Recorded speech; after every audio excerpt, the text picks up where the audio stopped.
Entonces, recordar algo de lo que dijo Ana, en caso de cómo se clasifican estas efusiones en trasudados modificados y exudados. Hoy hablaron, creo que del kilotórax, que hablaban, bueno, que yo comentaba que muchos consideran el kilotórax un trasudado modificado y no un exudado, pero bueno, están ahí, está en el límite, ¿eh? Cualquiera de los dos está bien. Pero de acuerdo a la cantidad de proteínas se clasifican y de acuerdo al contenido celular. Eso lo tienen ustedes bien claros en la bibliografía. Las indicaciones, como dijo Ana, bueno, mostró en traumatismos de vísceras, por ejemplo, traumatismos abdominales cerrados, lesiones viscerales, en un postquirúrgico de una cirugía de víscera hueca, cuando uno sospecha que puede haber habido una dehiscencia de la línea de sutura, y en casos como el anterior que veíamos de ese hígado, o ese abdomen con hígado cirrótico que tenía citis, bueno, se hizo también la punción y luego se procedió a la toma de muestra.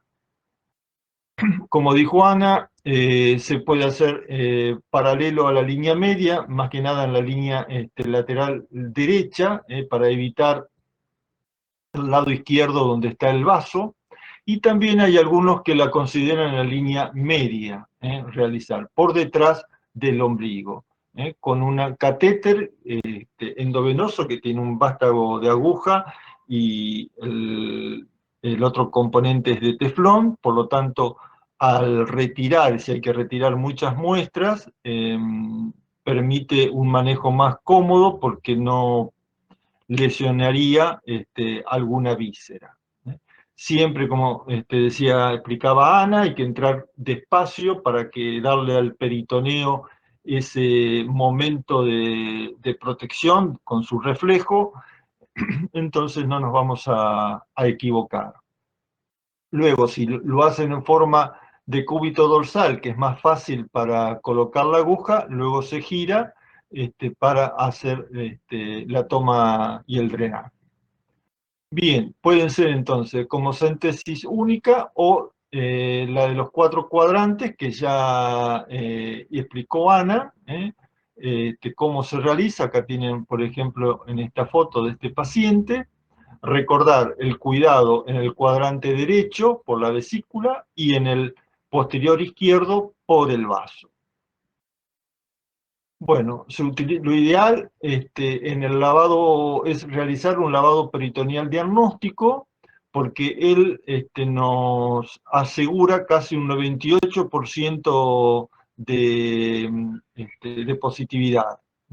Entonces, cuando el, eh, la centesis no nos conforma, en su extracción, poca cantidad, no hay células, etcétera, vamos a elegir el lavado peritoneal diagnóstico, el cual es un poquito más complejo porque hay que al menos sedarlo al paciente, se hace una mini laparotomía y se utilizan tanto los catéteres endovenosos, como ustedes ven, que tienen la aguja como vástago y el trocar o una especie que es de teflón con fenestras. Se le hace la fenestra, un catéter 14 o 16, que es el que se utiliza generalmente en equinos, o una sonda ya fenestrada. Entonces, eh, necesitamos solución fisiológica temperada y vamos a colocar al paciente en decúbito dorsal. Entonces se hace una mini laparotomía muy chiquita para que entre esto. Es una técnica en ese sentido abierta, y hay otra que es una técnica cerrada, pero hay que tener el kit completo, que es un poco más complejo de que ustedes puedan observarlo, pero nosotros generalmente lo hacemos abierto, y vamos a infundir 22 mililitros por kilo. Cuando terminamos de infundirlo, ahí rotamos al paciente hacia derecha y hacia izquierda para que ese líquido bañe por completo todo el abdomen.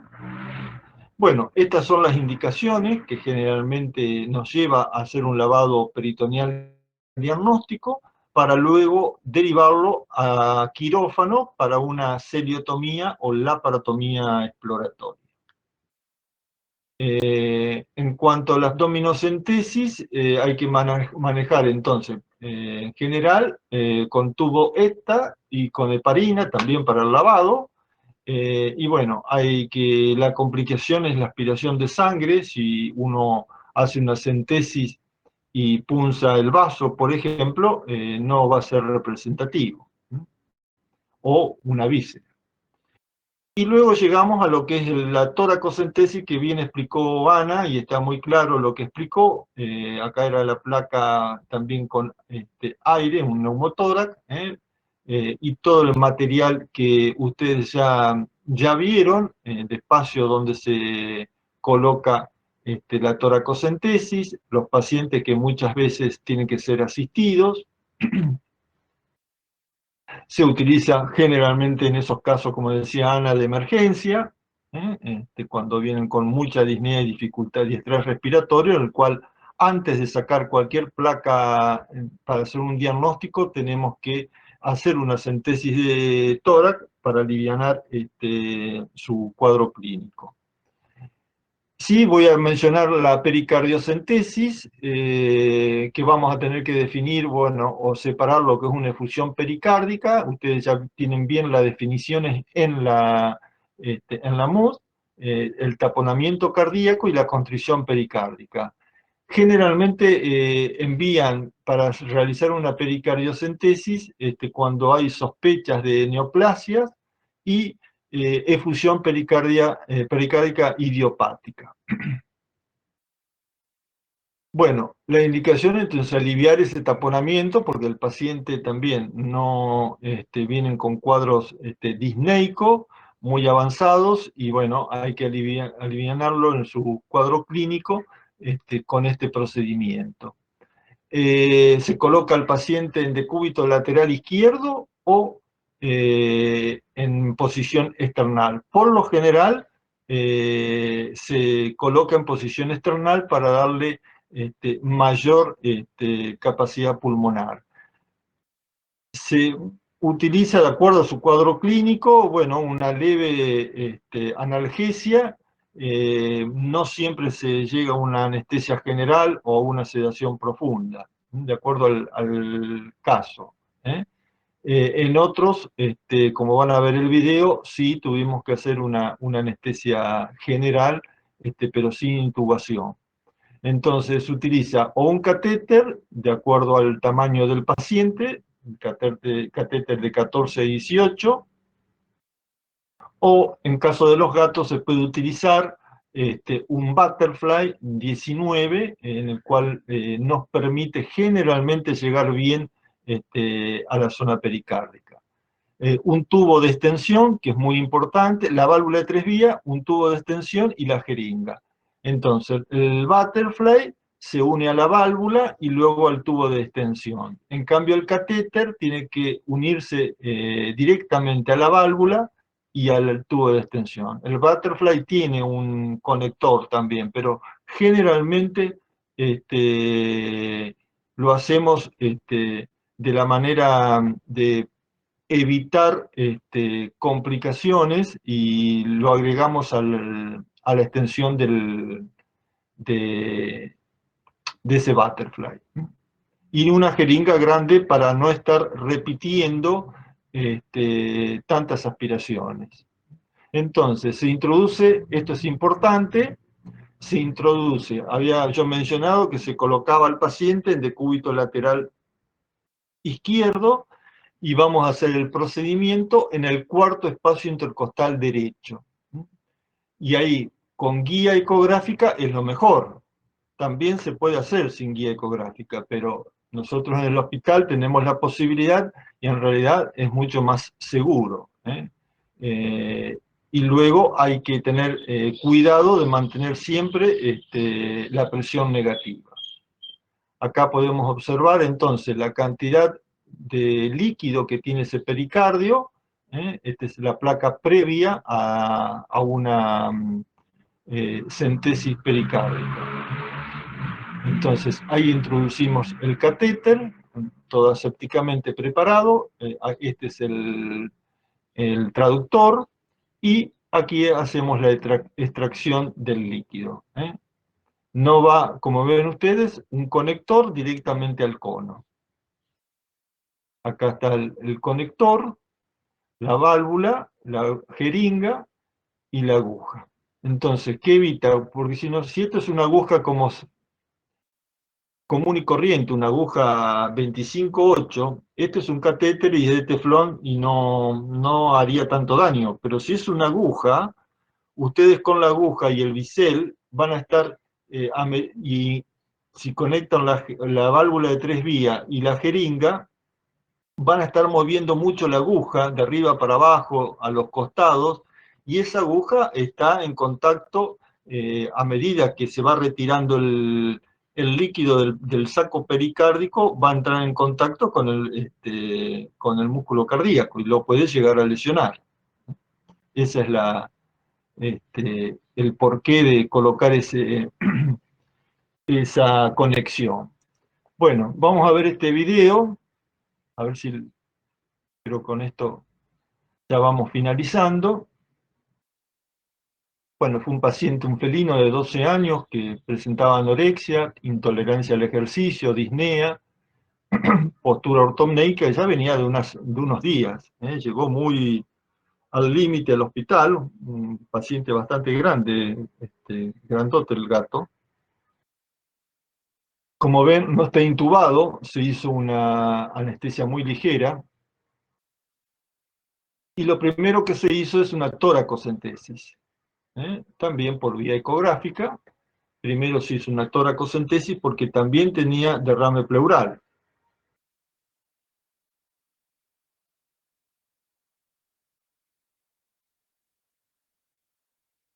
Ahí estamos retirando entonces el líquido. Tenemos la válvula, tenemos la extensión y la jeringa con un contenido bastante sanguinolento.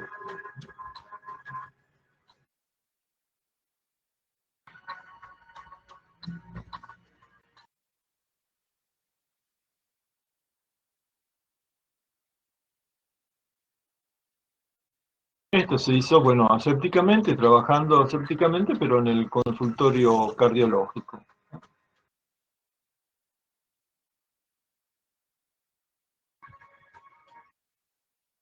En este caso, como estaba anestesiado, el paciente se colocó en decúbito lateral.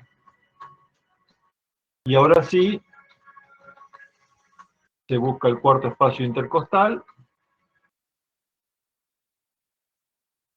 y se va a dirigir el butterfly, es un butterfly 19, hacia la zona del pericardio para hacer su vaciado.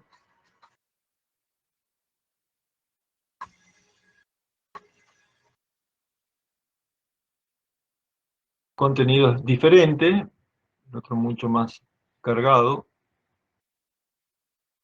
Y bueno, ahí van a ver cómo se hace el cambio de jeringa con la válvula. Esto ustedes después lo van a practicar en el día del trabajo práctico.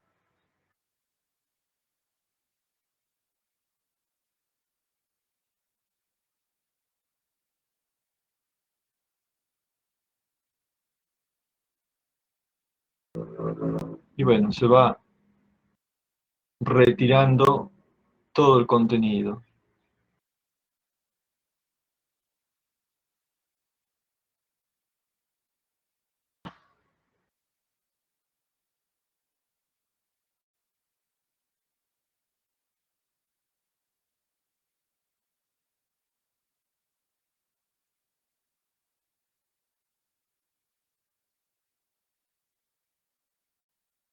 Y acá se hace el posterior ecodoppler, también, ecocardio, perdón, para identificar si se ha retirado por completo tanto la parte de pleura como de pericardio. Bueno, nada más por